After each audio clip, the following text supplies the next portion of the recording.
one nation, under God, indivisible, with liberty and justice for all. Well, our board would like to welcome all of you to our second budget meeting. And this is a special meeting, so unfortunately we don't have public comment at the very beginning. But as we discuss different topics, if you have any questions or comments, you're welcome to just raise your hand and identify yourself. I'd like to welcome all the administrators, teachers, RTM members, Board of Finance members, Dan Stewart, our first selectman. Thank you all very much for coming. And now I'm just going to turn the meeting over to Tom. Sure. Well, welcome back to a lot of you, and if this is your first budget meeting, welcome. Good evening, Board of Ed members, elected officials, staff, community members. We met last week for a comprehensive review of a proposed budget to the Board of Education. Tonight we're going to provide an executive recap of that budget for anybody who might be new in the audience. We're going to provide some departmental and school breakdowns of the budget for a different look at what was presented last week. And certainly we'll address those items that the board had inquired about and had questions on and asked us to follow up on. And those follow-up items included things such as looking at increasing professional development. We have a proposal related to that tonight.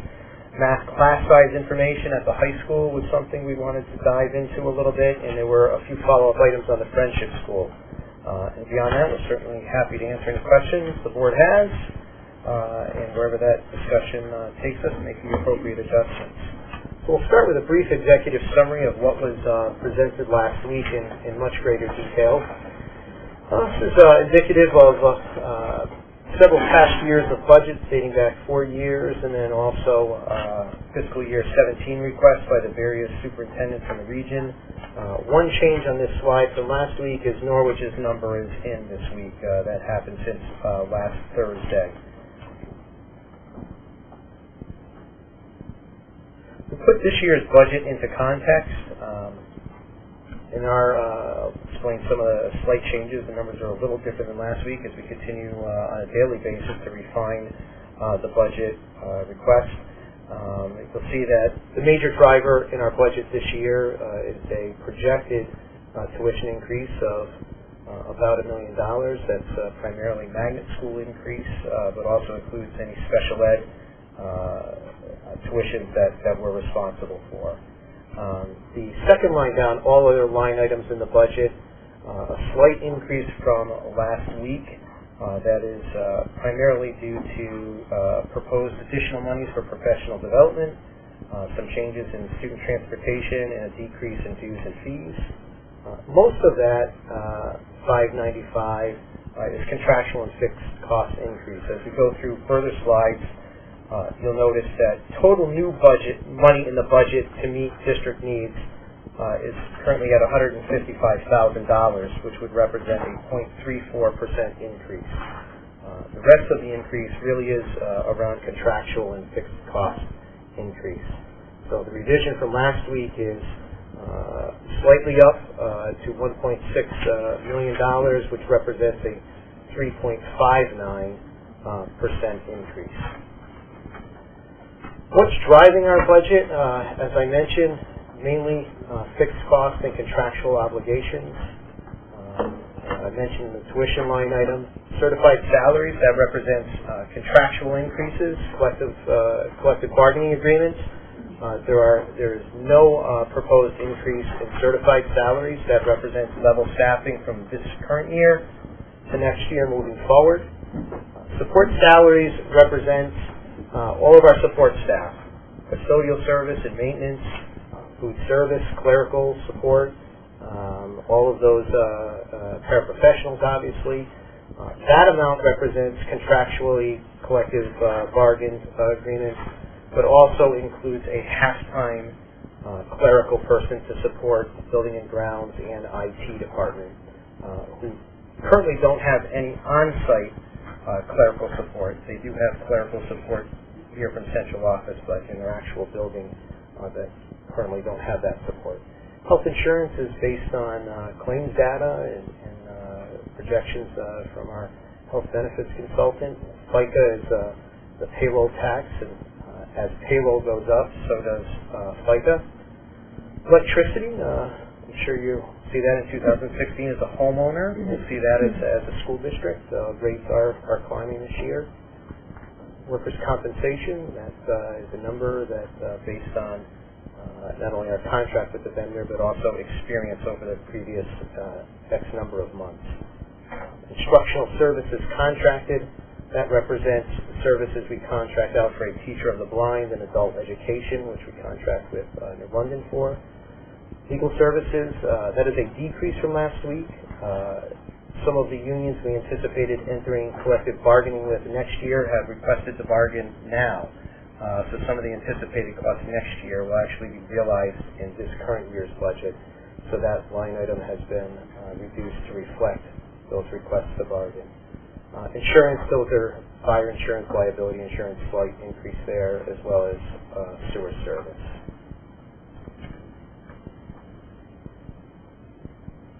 Budget needs, I mentioned earlier in the slide that a slight 0.34% increase to address district needs. I highlighted the changes on this slide from last week. Professional development was $10,000 on your slide last week, and we were asked to consider are there other needs that perhaps we have in that area. We have a slide in a few moments what exactly that increase represents. Maintenance, supplies, and repair, again, that is to bring that line item in line with historical spending levels. We believe in a strong program of preventive maintenance to make sure that we're keeping up our buildings as we should. Travel and conferences, that is also related to the proposed increase to support additional professional development for staff.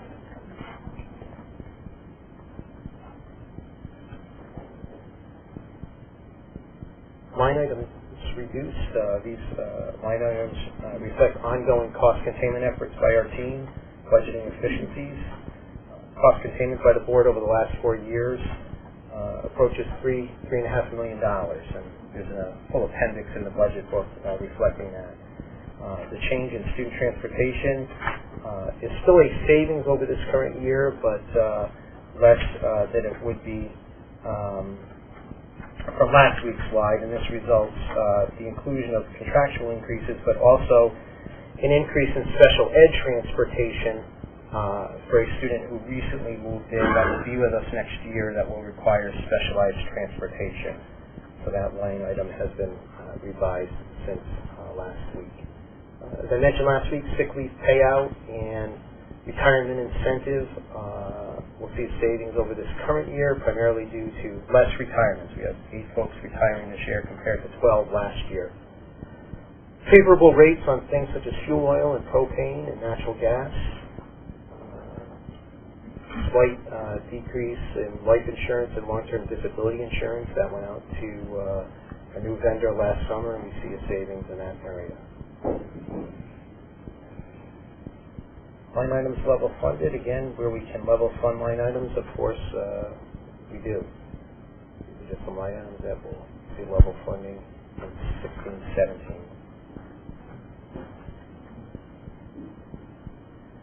There's some requests from last week to look at the budget from the perspective of schools and departments, so I just wanted to share with you some information around what the major drivers are, major increases or decreases. Major is relative.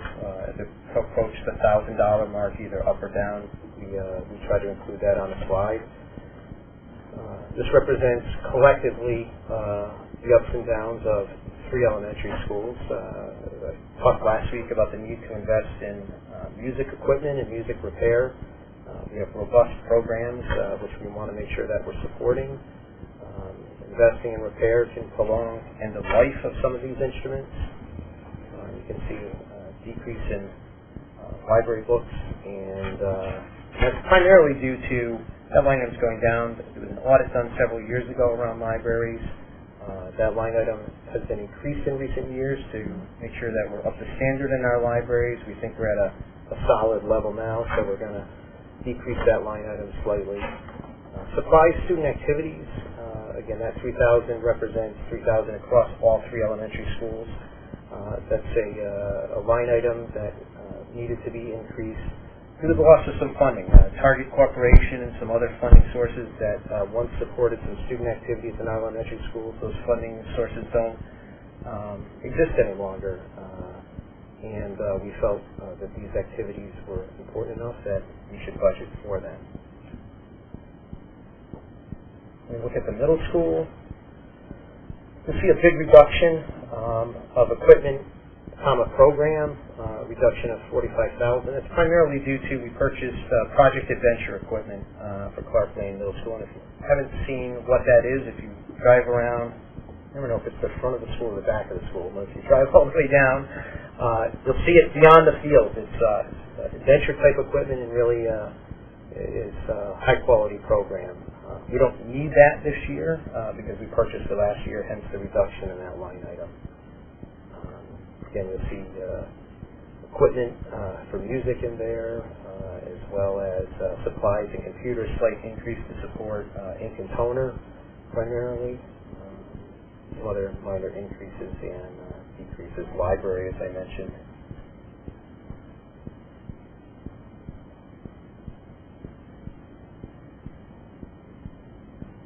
Moving on to the high school. Seeing a slight increase in transportation for athletics. Some of that is a contractual increase, but part of that is also new costs to support the fencing program. So slight increase there. Slight increase in supplies and computers, again primarily ink and toner. You'll see some decreases in departments that we don't need to buy as much as we did last year. Supplies, student activity, athletics, that's to support our athletic programs, including the addition of some equipment for our proposed support of the fencing program, making fencing an interscholastic sport versus just a club.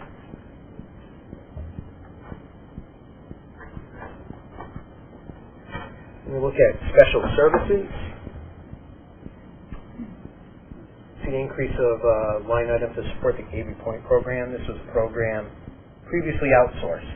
That program has been brought in-house and is being run by our staff and our special services department.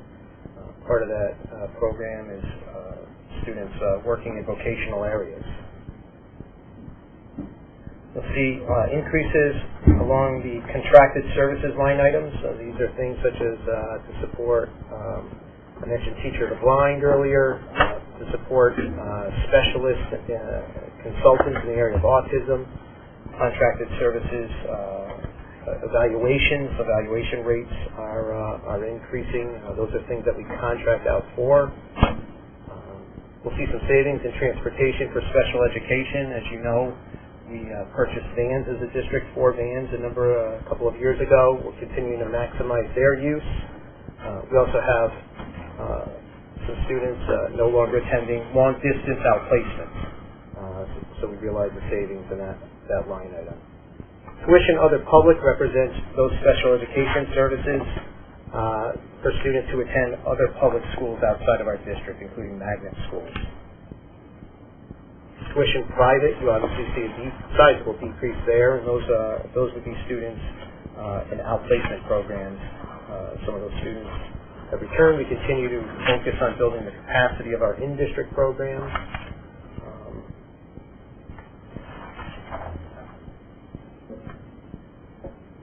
Major drivers in building and grounds. See the largest increase for custodial supplies, and that's really to bring that up to historical spending levels. I mentioned strong belief in preventive maintenance.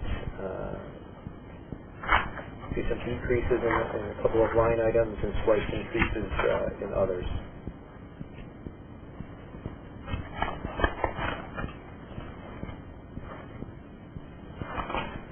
Look at technology. 2 biggest drivers in this line item are software increase, mainly to support a couple of different school safety software packages. If you visited our schools, you may notice a visitor check-in system operational at all 5 of our schools now that scans visitors' badges on the spot, visitor driver's license on the spot to make sure people entering our building are safe to be there. Also see increase in equipment to support a 3-year technology plan approved by the board in January. I know that's an important work to make sure that our kids are, meeting 21st century technology needs.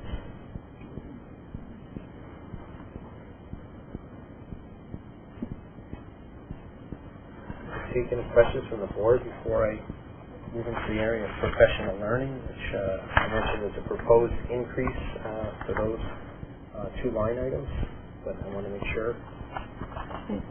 I just have, we talked about technology and, moving the plan forward, and we had a nice conversation related to technology the last time here, and I just wondered if with our oversight, and I forgot to ask the question last week, have we done anything as we're moving more and more use of technology to protect student data and privacy, and how that works with the various programs as our students are getting on and using more and more I'm sure Ed could speak to the technical aspects of the network, but what we have there, yes. Our students, our system is very secure. We have a number of software that go about protecting. Ed, I'm sure you could speak in more detail. Part of the new budget, part of the increase in software is for extra layers of security. You'll see in there a product called Gaggle that actually is an outsourced service that monitors all the student activities within their cloud documents and emails. And the second thing that Tom mentioned about the full second system is also part of it. In terms of student data, we have certainly security aspects to our network that we know if somebody is trying to get into our network from the outside, we monitor that stuff on a daily basis, if not minute-by-minute basis. Okay, thank you. One of these ones for the technology, are all 3 of the technology coordinators, are they all certified teachers, all 3? The 3 technology coaches, all certified teachers. Is the goal that they are going to teach those technology classes or anything related to that going forward, or is it more supervisory role? The elementary coach, and Craig, feel free to jump in. The elementary coach is involved in some direct student instruction, but certainly is the major part of the role is to coach teachers in the use of technology. At the middle school, it's a half and half role, as the person does have some direct teaching responsibilities and again coaches. And at the high school, more of a coaching role. But right. So, our weaker areas in the elementary and middle school would be the lack of a certified librarian, and at the elementary level, the lack of direct informational technology teachers.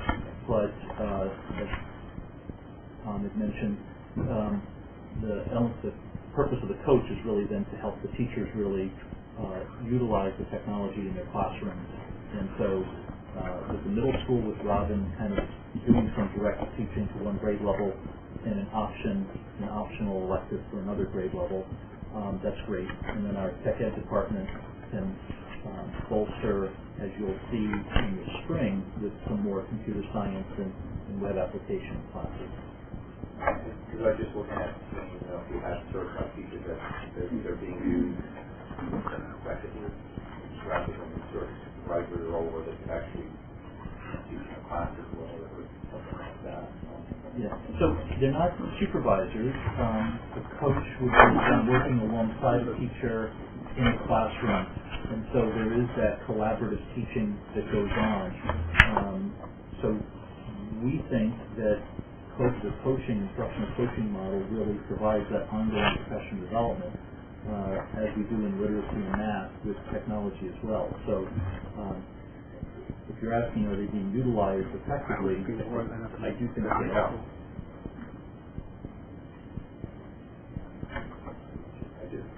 Chris, maybe it's a combination. I don't know. I think we should be mindful of being too technology heavy and not pay attention to kids that may not be strong in that field, where we should focus more on some of the arts, maybe music programs, like AP programs, and music for arts, or things like that too. Because it does, technology, when you look at it, that field is, pretty specific to the field. My experience, I've been in the field since 1981. There's not a lot of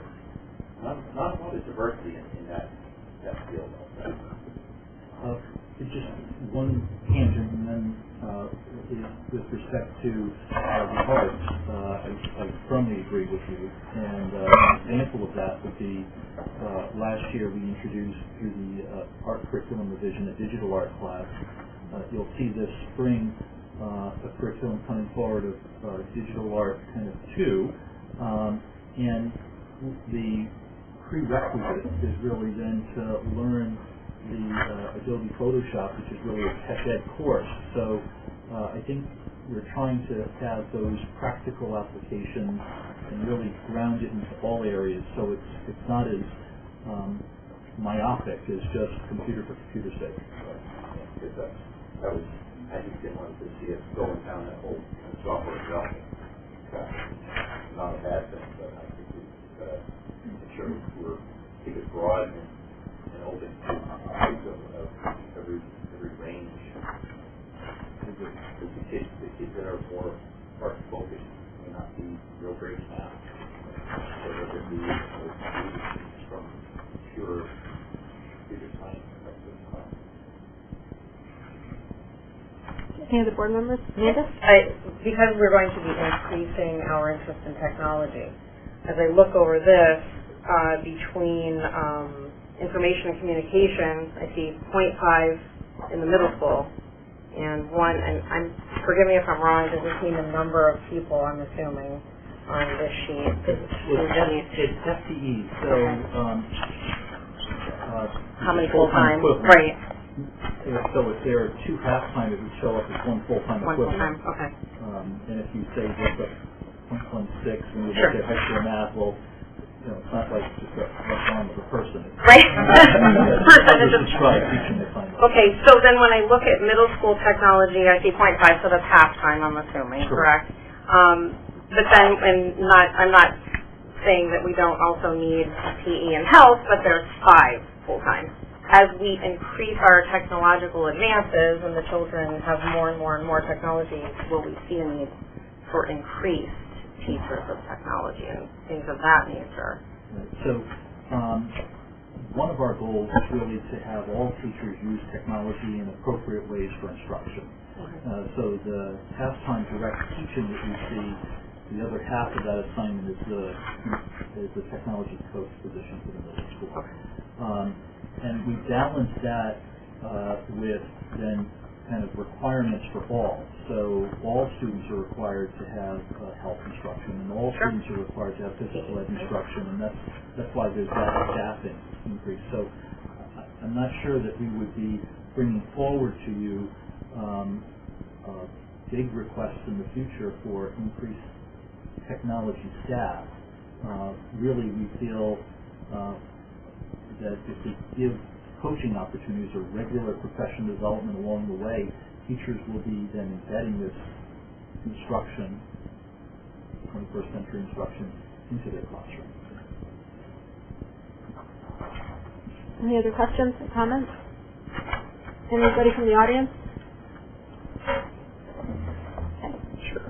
So last week, some discussion amongst the board about whether or not we're investing enough money in professional learning, including professional development and opportunities for teachers to perfect their craft. We bring forward tonight an increase in 2 line items, one being conferences and professional development, but also in the professional development that's offered here within the school district. We spent a considerable amount of time analyzing the data and the current uses of professional development, how are staff utilizing the monies that we have available now, and then also looking at district needs. So you're going to see a 2-pronged proposal here to increase these line items, one in the area of staff use of professional development, and then the other one mainly to support the district technology plan. If we're investing all this money in infrastructure and devices, are there opportunities to develop our teachers in that area? Craig just alluded to that. And then along the lines of math and literacy needs. So I'll let Craig explain this in a little more detail. First, I really want to thank the board for their mindfulness to really recognize that professional development is the key to moving the school system forward. So thank you for this opportunity. And as we really then looked at what would be a big lever to then help. When we talk about professional development, it is when teachers go out to conferences, when we bring in some professional development opportunities into schools, when we have coaches work with teachers, when teachers collaborate during TLC time. So professional development is a large area. And we think that, sort of two areas specifically would really help us when it comes to increased funding. And one would be at the school level, to make a uniform approach of giving teachers a little more opportunity and access to some good professional development maybe out of the district. And so as we looked at the travel and conference line items at the 5 schools, we really see a range of per teacher costs ranging from $61 to $110 in different buildings. And so we're saying, okay, can $61 really get you places these days for opportunities, or then do we have to say only like a third of the teachers get to go out? And so we're recommending that if we increase the schools and their conference and line items would go up between under 1,000 to about 4,500 to reach this equitable distribution of funds. It would be about then $112 a teacher for an opportunity to go out of the district, and those are then requests are made by teachers. Principals look at that with respect to their professional learning goals as they set in the beginning of the year through the teacher evaluation and professional growth process, and determine, is this a really good use of time, and then those decisions are being made. So I think some more opportunities at the building level would be helpful. And then in addition, I think at the district level, to then complement and augment the work that the 3 coaches, technology coaches, can do with a very ambitious 3-year tech plan that was presented at a previous board meeting. It would be great to then bring in some professional development people who are really experts into the district and give teachers some opportunities to then elect to learn different courses, workshops, by having kind of presenters come in.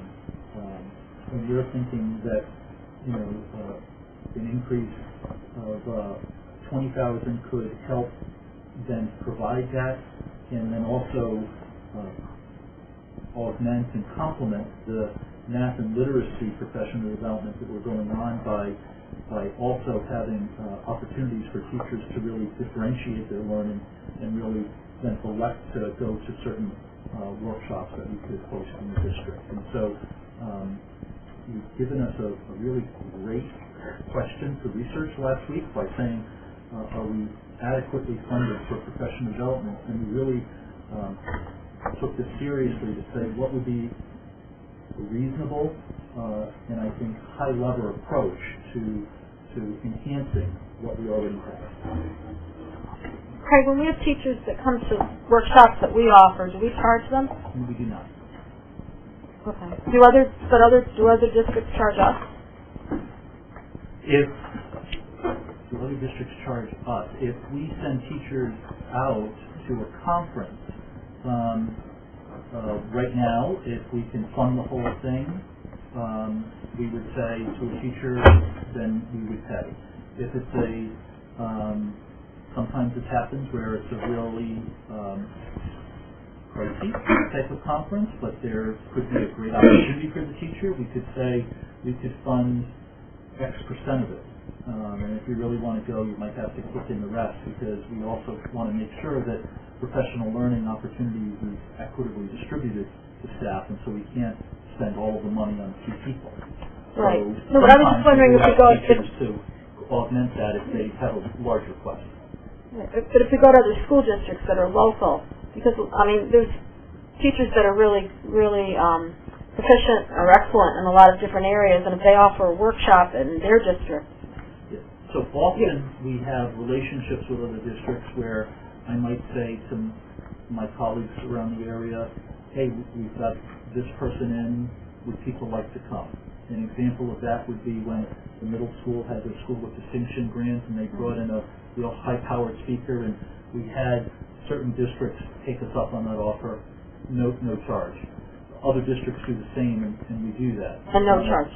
On a regional TV level, there's a small dollar amount, $25 per teacher for the whole year for the 2 days of regional TV that they charge, so that if there's a need for a group to go a place or to bring a speaker in, they have those financial resources to do that, and that's at a regional level. So I just thought maybe regionally we could, all of the districts could save some money if you keep everything in-house with your experienced teachers that are really, really good in certain areas. And for that, we really try to do that with using our coaches. We have opportunities for teachers to say, present in TV. The high school did an Ed Camp August TV where teachers really shared their expertise with other teachers, which was highly successful and developed by the staff there. Thank you. Can I just ask the process? This always intrigued me. So how does our district know who shares the information so you'll know what PD is being offered? Is there some agency that oversees all the professional development going around in the region so that we know ahead of time that you can predict what you want really to focus on? Yeah, I mean, there's no one-stop shopping, let's just say. Right. I think the best connection would be our regional area service center, which is Learn, to then have, I have monthly kind of roundtable meetings with my contemporaries, and we're shared, this is what's going on, or we'll pose a question, hey, is anyone working on this? And we find those connections that way. Equally, if there are email blasts, if there are state-level workshops in the area too, and we try to disseminate that to the principals to share with relevant staff as soon as we get the information. I thought it was fine. Thank you. One question, the professional development funds are basically for the conferences and everything. When the teachers go out, if it's not a professional development base, did we up our substitute pay for that as well, or did we? So we did not up the substitute request in this. We look at the substitute funds, and we'll have to see if that has an impact. That's something that the principals and myself also look at. I know I've created a district PD calendar, so we try not to. It's difficult when you have multiple buildings to try not to kind of trample on each other so that we run out of subs. I can't say that we're 100% successful in that, but we strive to kind of coordinate that. And I guess if there's a need in the future to say, do we have enough sub-funding, we would come to you with that. But our sub-coverage is bifurcated between the substitute teacher line item and our building level interns, who are kind of our first line of defense and stuff. Anybody else? Can I just ask with the substitute piece, because I noticed that before we moved with the healthcare to a lot of the wellness program, do we have any data showing whether we're using the same amount of substitutes every year? Is it increasing or decreasing in any way? Do we have any info on that? We can't get info on that.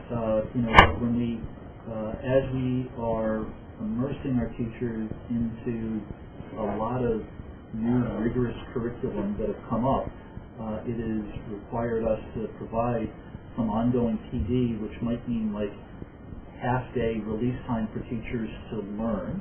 So it's not like half-time day off. It's like half-time to actually do more work because they have to prepare sub-plans, learn about something new and then go back and teach the other half of the day. And we use subs, and we might do one grade level for the morning and another grade level for the afternoon. We're doing that for elementary math. We have, when we bring a consultant in for reading, we'll release teachers to then look and all go in the classroom and learn together. So we can provide you some more detailed information on substitutes if you'd like. All right. Thank you. Anybody else? Just to note, the still modest nature of this funding. You've got a certified salary line item of over $22,500,000. You're putting in roughly $80,000. If you do the math in terms of the percentage, it's not very much. It's probably well below what private industry does. The good news is that we get a lot out of this, and I think we'll get more of this additional funding. I think it's money well spent. I agree. I do too. We all agree. Thank you for your support of that. Okay. Question last week about Waterford High School math class size information. We wanted to bring some of that information forward to the board for their perusal. So I apologize for the really my at this level. What we strive to put up here are all the different courses we offer at Waterford High Math in the different levels. And the first column is the number of sections, meaning how many pre-algebra standard classes do we offer, what's the enrollment, and what's the average class size. And you see, I think the genesis of this question was, are any class sizes too high?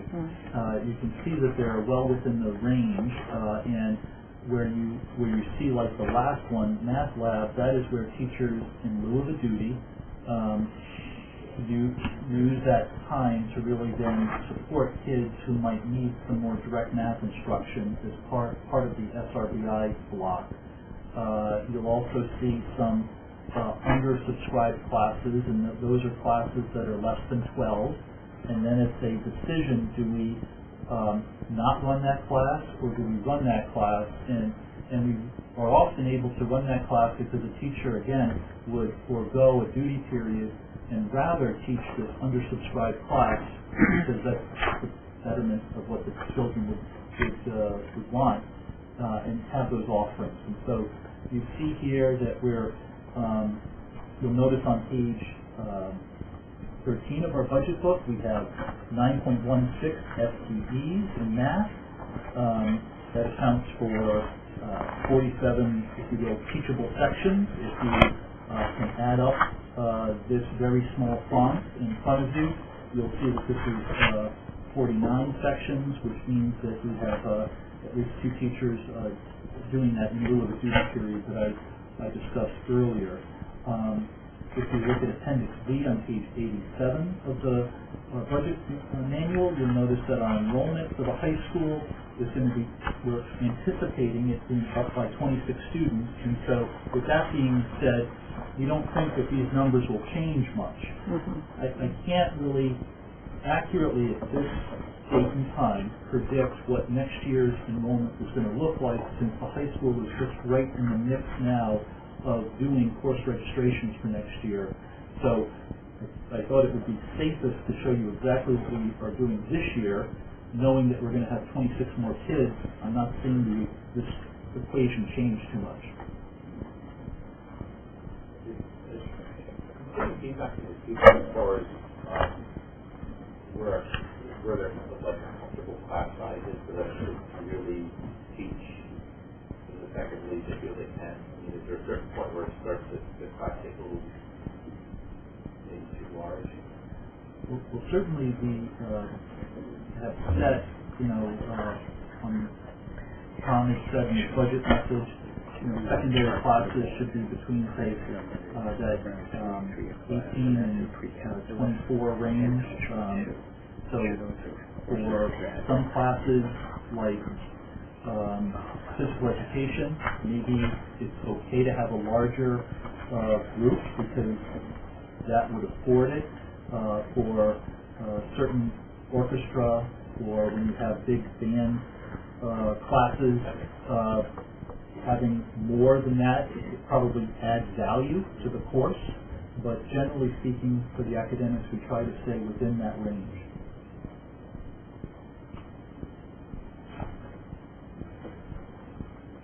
Anybody else? Kathleen? Just a comment. Thank you for providing that. I peeked over here to see the number. Because I know back a few years ago, so this is a good trend, so I appreciate getting the information. Thank you. There were a number of items from the Friendship School discussion last week that we wanted to follow up on.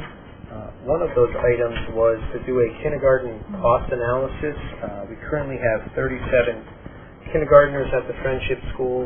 We're projecting 40 next year. And the question was asked, what would it cost to bring them back, and does it make sense? So I'll explain a little bit what's up there. If you look at the top grid, on the far left-hand column, you have what we pay, what we should be paying next year for the kindergartners at the Friendship School, $156,024. So that's the left-hand column. The next two columns, through an analysis of where they live in town next year. So we look at the students there who are projected to be in kindergarten next year at the Friendship School, where they live in town, and what schools they would end up in.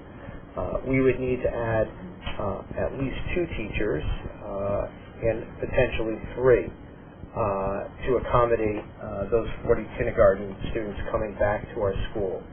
So that's what the second and third columns signify. The third column represents the cost for those 2 teachers and 3 teachers, and that line item includes salary, benefits, things such as FICA payroll tax, things of that nature. The last column, net, indicates whether it would make sense or not. So to bring, you can see the top line, it would cost us an extra $16,000 if we had to add 2 teachers, and it would cost us an extra $100,000 if we had to add 3 teachers. And that's based on our historical average teacher hire, which is around master's step 5. If you look at the bottom grid, it shows you what class sizes would look like if we added 2 teachers to accommodate those kindergartners in our 3 elementaries, for both 2 teachers and 3 teachers. If we added 2 teachers, we're projecting class sizes of 16 to 20. If we added 3 teachers, it drops it from 14 to 19. Would you just tell us what the present class size is? Sure. Present class size information.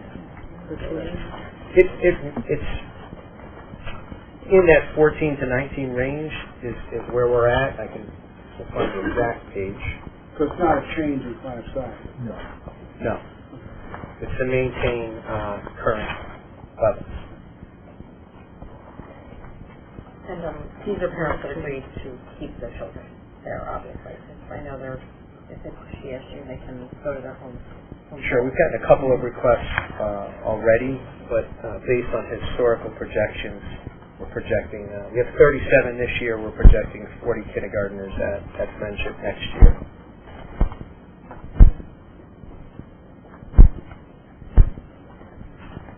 The page 86, which is Appendix B, kind of shows you what we're modeling out what we anticipate for kindergarten.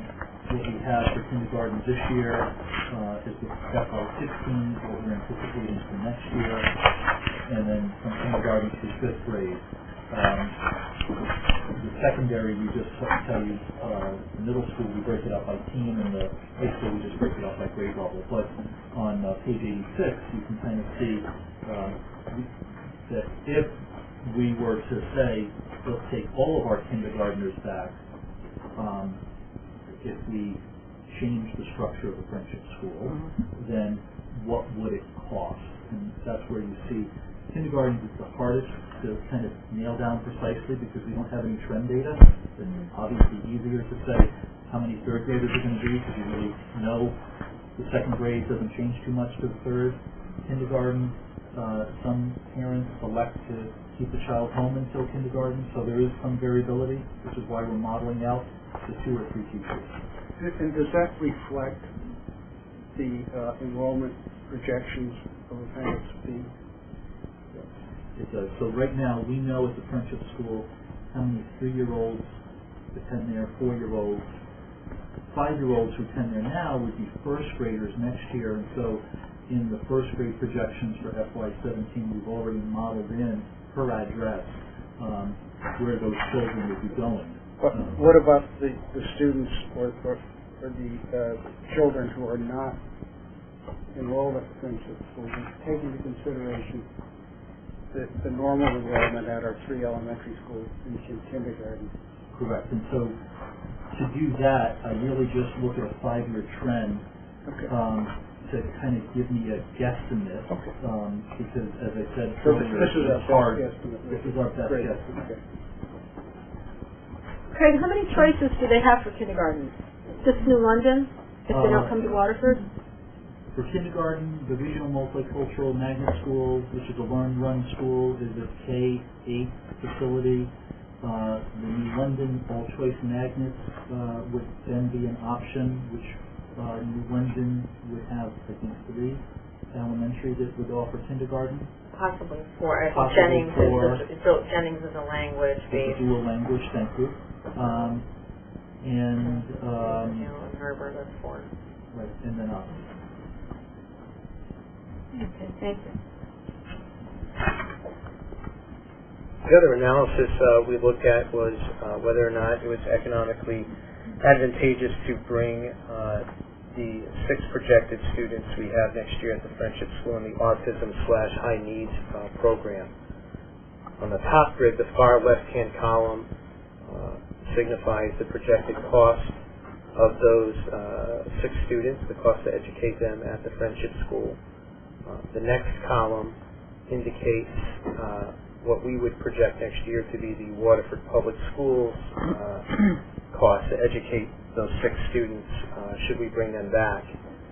The differentiation between the top line and the second and third lines is the hiring of either a mid-experienced teacher or an advanced experienced teacher. This is a high needs program. So typically these hires do tend to be mid-career or beyond hires because of the nature of the program. The bottom grid represents that currently the program at the Friendship School is staffed for every 6 students, 1 teacher and 6 one-on-one paras. We've replicated that cost in the grid above for the Waterford Public Schools cost of 1 teacher plus 6 paras, including benefits, obviously, payroll and FICA and all of that. The far right-hand column delineates whether or not it's economically feasible. I think you can deduct on your own that on the top line, if we hired a mid-career type teacher, it would be a loss for us of $41,000, and if we went with a later career teacher with advanced years of experience, we'd be looking at $71,000 more to educate these students than keeping them at the Friendship School. And all of that is not the teacher cost. So the mid-year, the mid-experience would be a teacher at MA Step 5 and a para at Step 1. And the advanced experience would be a para at Step 4, so a few years under their belt, and a teacher at Step 10 of the 12 steps in the contract. So just wanted to clarify, it's not all teacher costs here.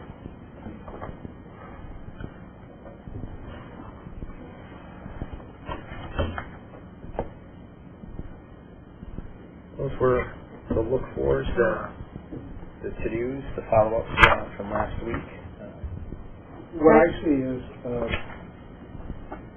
if the funding projection holds in terms of what we expect the state to do, if your budget projection is accurate, to maintain the Friendship School, it's going to cost the district somewhere between $800,000 and $925,000, depending on the 2 variables in each of them.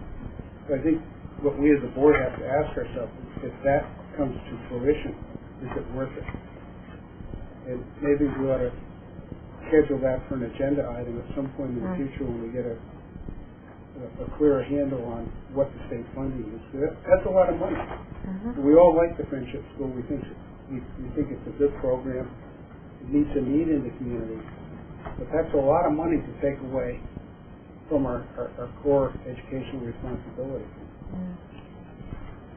We're looking, if you're working under the assumption we're not going to get that funding, this scenario that we looked at here is pushing, well, that's part on all the taxpayers, essentially.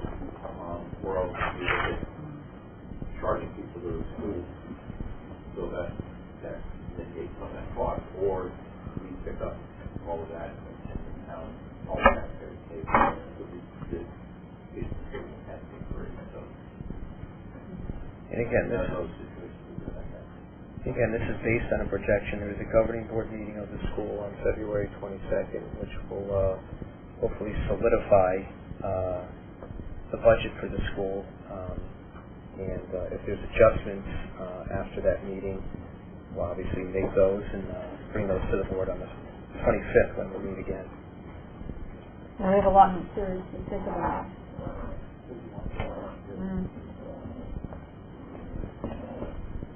Okay, any questions or anything?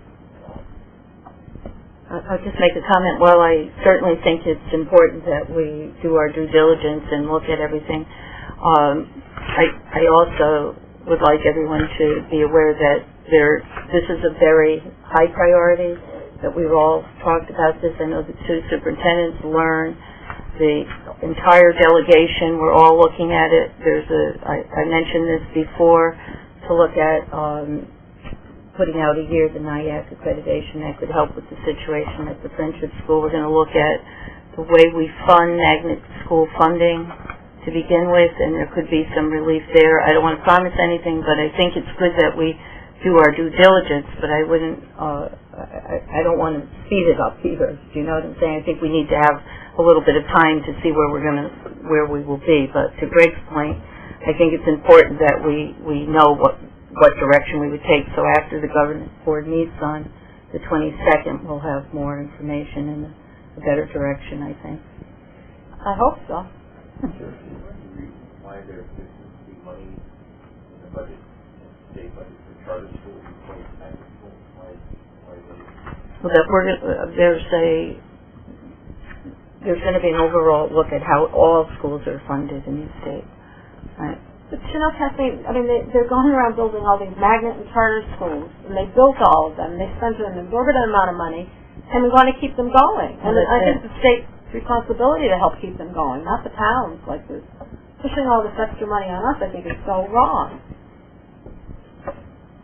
Anyway, any questions or comments about this? Yes, sir. The director, whoever it really goes to, according to this 800 to 900,000, is this only Waterford's obligation to this, or is it also with New London would be facing a similar situation. And just for, you did speak last week about the fact that when this was instituted originally, there was a commitment on both parts.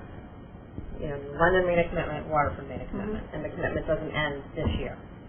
So, and it was with promises and money and funds. So we're all in the same boat of trying to uphold our commitment that was made back in 2000. So. And I'm still really proud of the Friendship School and what it stands for. Jen, did you have a question? I just was going to ask, do you have any sense on where London is on the vacation mascot? I mean, if they even had. I wouldn't care to speculate until after the governing board meeting. Yeah, we have that meeting on the 22nd, and we'll find out definitely, what's going on. Yeah. Sure, when we go to the governing board, I guess my only question is, I understand the reason why magnet schools are here. I understand that it's money to the Friendship School, I think it's a great program. I guess my concern is, the funding, they would be holding the bag after they get the money. This brings up my next question, after the governing board. How can they fund all of New London's magnet schools? Are they going to do the same thing to New London, once they fund them all over?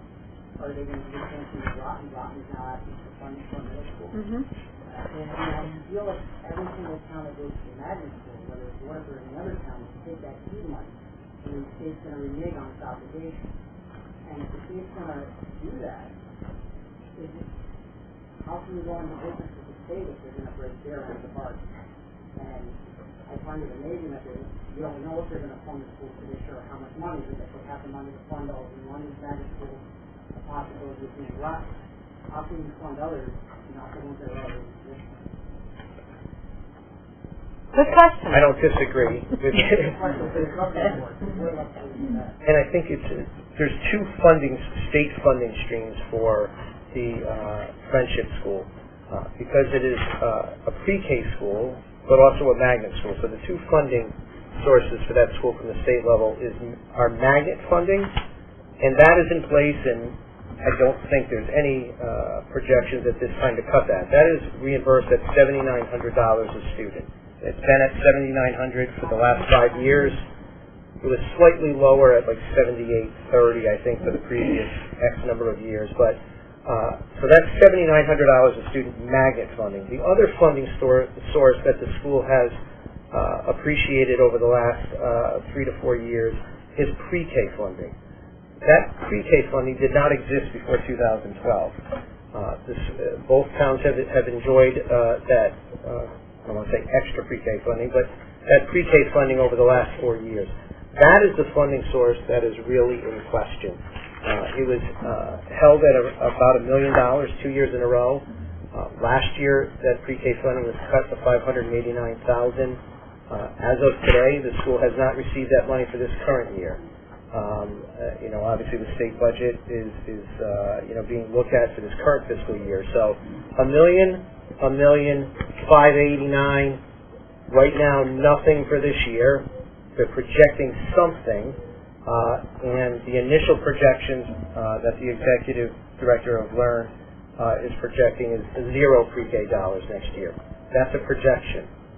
We may not know until May when the session in Hartford is over. So these are projections at this point. I think it would be unfair to go into next year assuming full pre-K funding at $1 million because we haven't seen that for 3 years now. Ryan? Yes, I do have a question. So, just so I'm clear on my understanding, if we were to take all of the students from what you summarized up there and put them back into Waterford schools and use just Waterford schools, take them out of the Friendship School, the kindergarten, and put them back into our Waterford schools, that would cost us an increase than using the Friendship School. So if we remove the Friendship School from the equation, that would actually cost us more to educate the Waterford students within our own school system, right? This chart refers to the kindergarten students only. It does not, we didn't project out the cost to educate 200 preschoolers. So this chart is only for the 40 kindergartners. Yes, so I'm saying for the kindergartners, if we were to take that, it would cost an increase there. Correct. Okay, and do we know how much, could we just quickly summarize how much the total increase is? Sure. If we had to add 2 kindergarten teachers, it would cost us an additional $16,000, and if we had to add 3 kindergarten teachers to accommodate those kindergartners, it would cost us about $102,000 more. So that was $102,000 for the Yeah, but if we did that, obviously, we wouldn't fund the Friendship School. We'd save $980,000. Yes. Okay, I'm just curious about that. But what about that 3-4-year-old? Well, that's the decision. If we wouldn't pull the kindergarten out unless we were going to terminate our involvement completely. It wouldn't make any sense. And that's what the board would have to wrestle with because, there's a 1-year notice period provision. Right. So that's why I suggest we have to make that decision before June 30th. Yes. Hi. First of all, is it mandated the levels or the ages that you have to bring in the pre-K program? So, you have to bring in 3-year-olds? 3 and 4-year-olds. I know it's 3 and 4, but you have to bring in 3-year-olds. So Public education? For the pre-K program at the Friendship School, you say, well, we're just going to do 4-year-olds. And, that was less than a burden. My second question is, based on that, if we took the 40 kids out of the Friendship School and put them into our kindergarten program, we say we have to increase by 2 teachers. But how would that affect the Friendship School? Wouldn't we need 2 less teachers there? No, because those teachers are employed by Learn.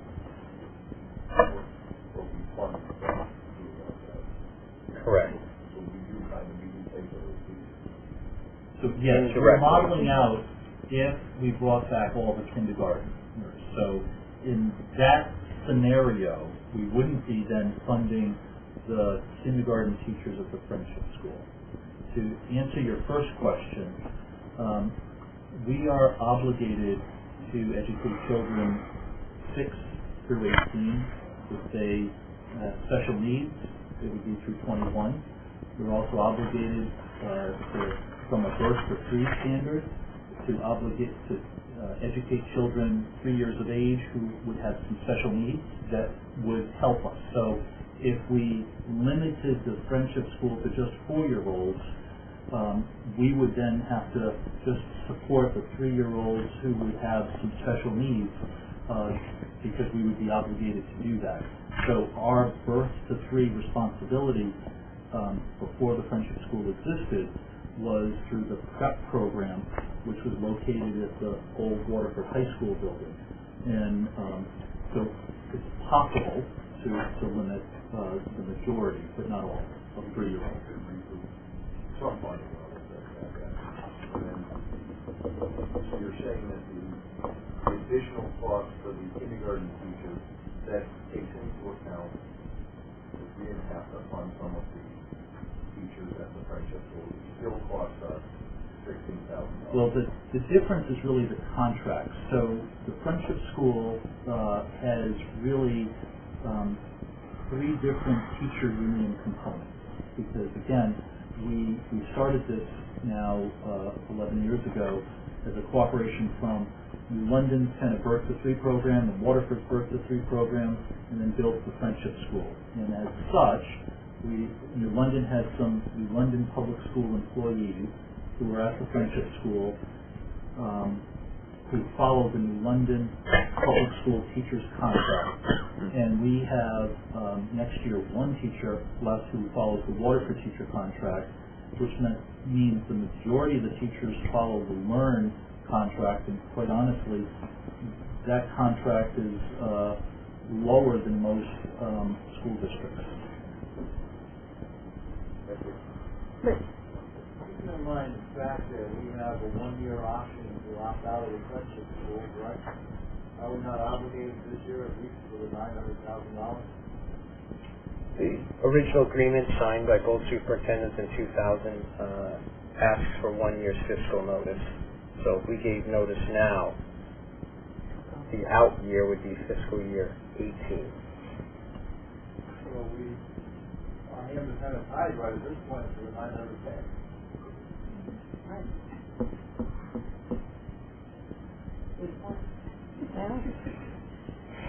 But you ought to think about it for the future.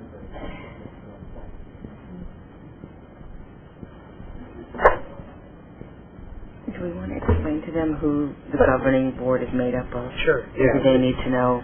Just so you know, we covered this last week, but for you folks in the audience, the governing board is made up of the superintendent from each school district and 3 Board of Education members from each district. So each district has 4 representatives on the governing board that are voting members. The executive director of Learn serves as a non-voting member of the governing board, and the principal of the school is an ex officio member, non-voting of the board.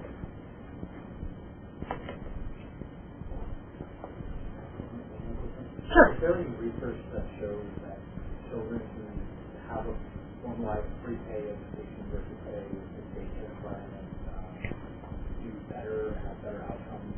And I guess what I'm wondering is, what is our 500K difference for that?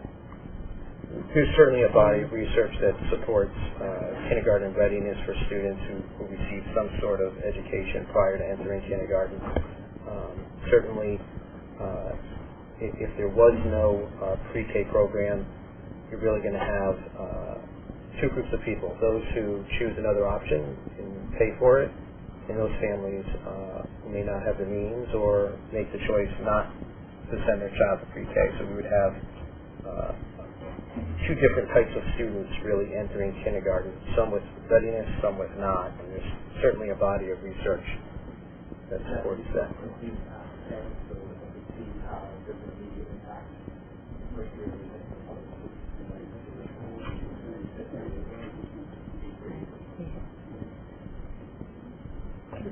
I know you mentioned last week how many students are actually from Waterford in the pre-K program. Do we have that breakdown? Yeah, currently, this current year is 200 pre-K, 37K. And next year we're projecting 240.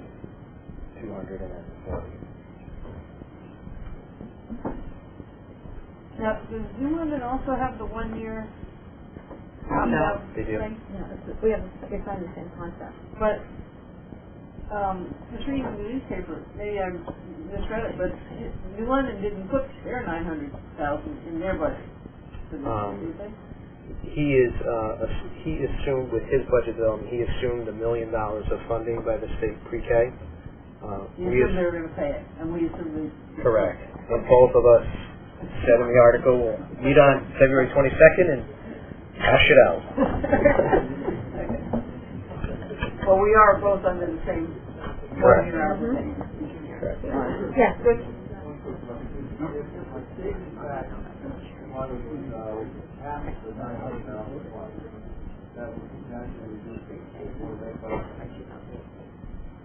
There's a direct correlation between what we pay and pre-K funding. As pre-K funding goes up, our obligation goes down, and versa. It's a great question. Direct relationship between them two. Yeah, sure. I'm just trying to understand the concept. So you're saying there's a 1 year notice. I thought I heard you say last week that there was a 20-year commitment. All right. So the school was built originally with 100% state dollars because it was a magnet school. So at that time, the state was in the mindset of promoting magnet school development. So the school was built with 100% state dollars.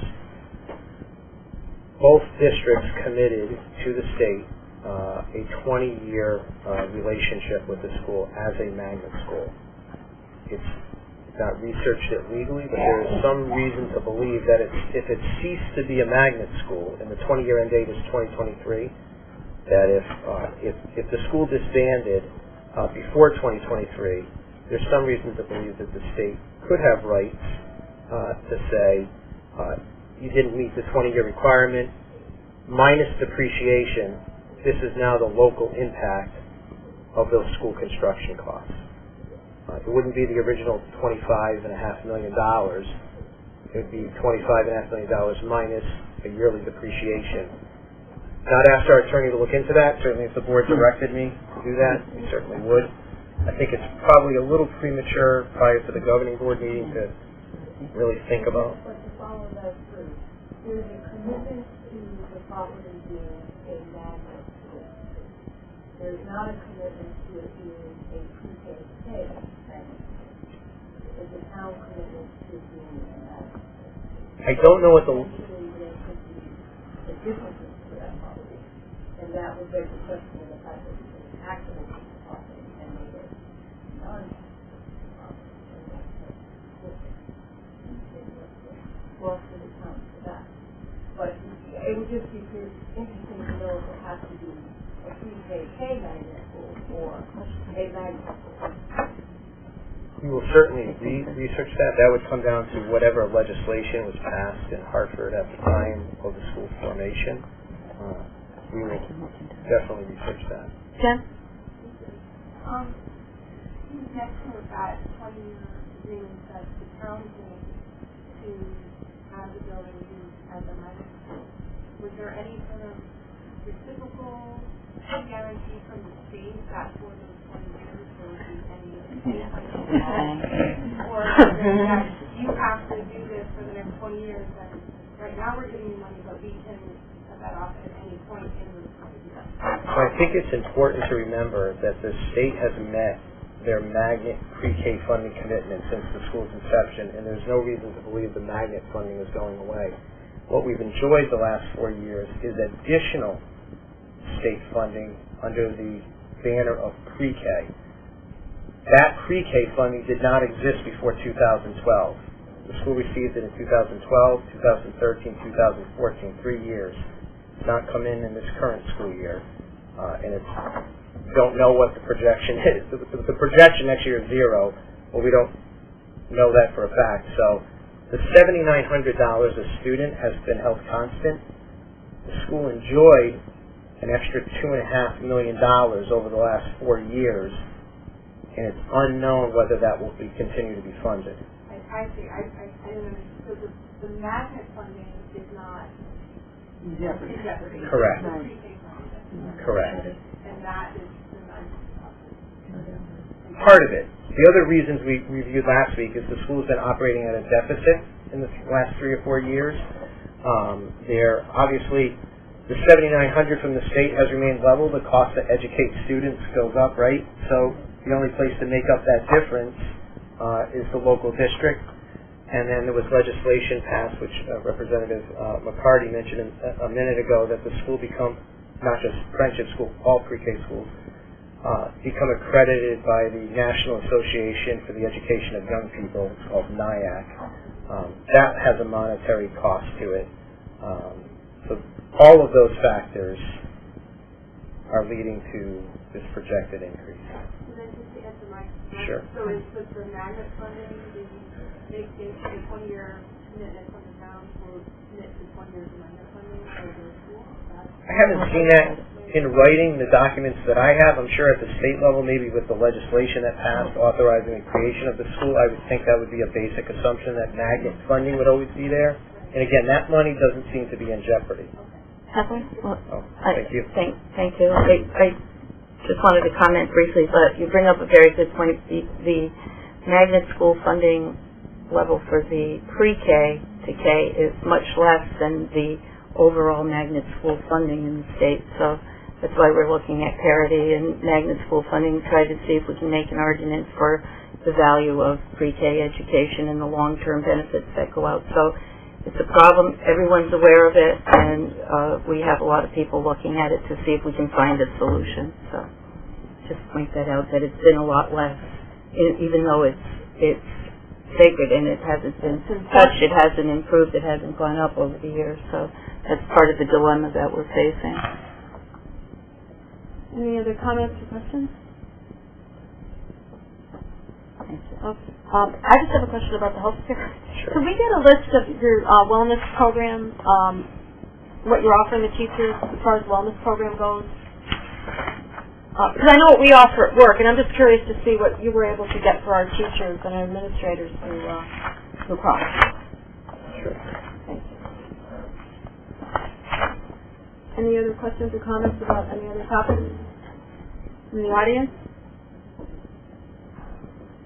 To just put the budget timeline in perspective, meeting tonight, there was a scheduled meeting next Thursday to finalize, for the board to approve a final budget number.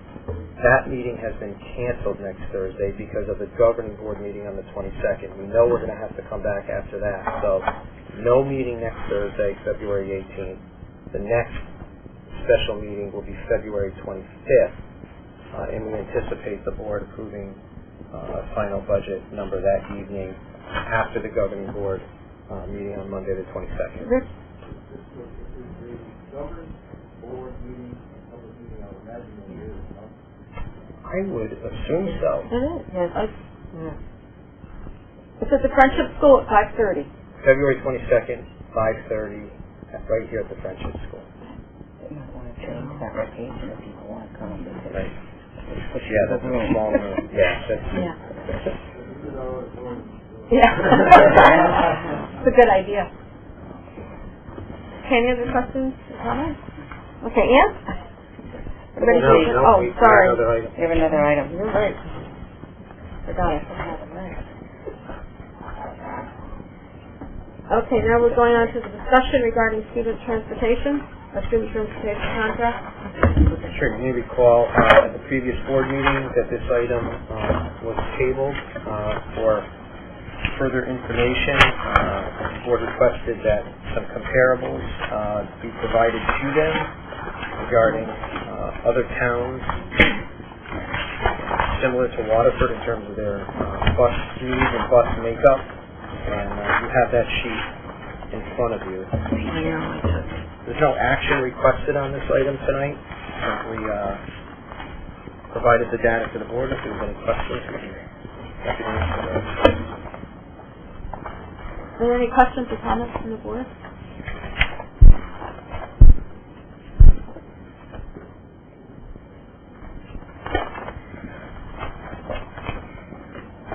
The only thing I've heard from people is that was cut off the bid. I mean, it didn't want to be covered. Like, it's not that it's not a big deal, so it's bad, but, I think we sort of off that maybe No, let me explain the landscape. So we're currently under contract with STA until June of 2017, so a year and a half. We have the remaining year and a half on our current contract. So the options that exist, and again, asking for no action tonight, the options that exist are to remain in our current contract for the next year and a half and go out to bid probably around a year from now. We'll work with our new finance director on that timing. Option A is do nothing, ride out this contract and go out to bid, or option B is to re-up and sign an extension. So we're under no obligation to do anything at this point. So I just want to bring up that was a concern. But if we remain, we have, will be a significant increase in this budget. It's in the neighborhood of $51,000. And that was put back in tonight. Oh, okay. That was reflected. 41. Great. 41,000. Well, what we have is a situation, as a board, we did not give the administration any guidelines or instruction in entering into these negotiations, and we are still in negotiations with STA. They have put forth a proposal, and the administration agreed to bring that proposal back to us for our consideration. So I see us in a situation where we can provide some guidelines to the administration, and they can go back to the negotiation table.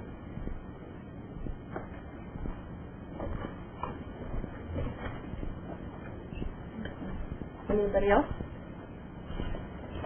Do we still have the transportation committee?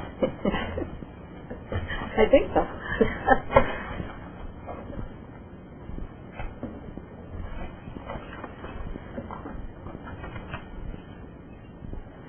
So what would you... No action requested tonight, so it was just a discussion. Just a quick announcement before we discussion. Just a quick announcement before our motion of adjournment. I want to recognize Rob Gorley, who's been our interim director of finance since September 1st. He's done a fine job. I've appreciated your guidance and expertise and daily laugh, so thank you. This will be Rob's last board meeting with us, and he'll remain with us through the end of the month, but I wanted to recognize you for your hard work and dedication for Waterford. Thank you, Rob.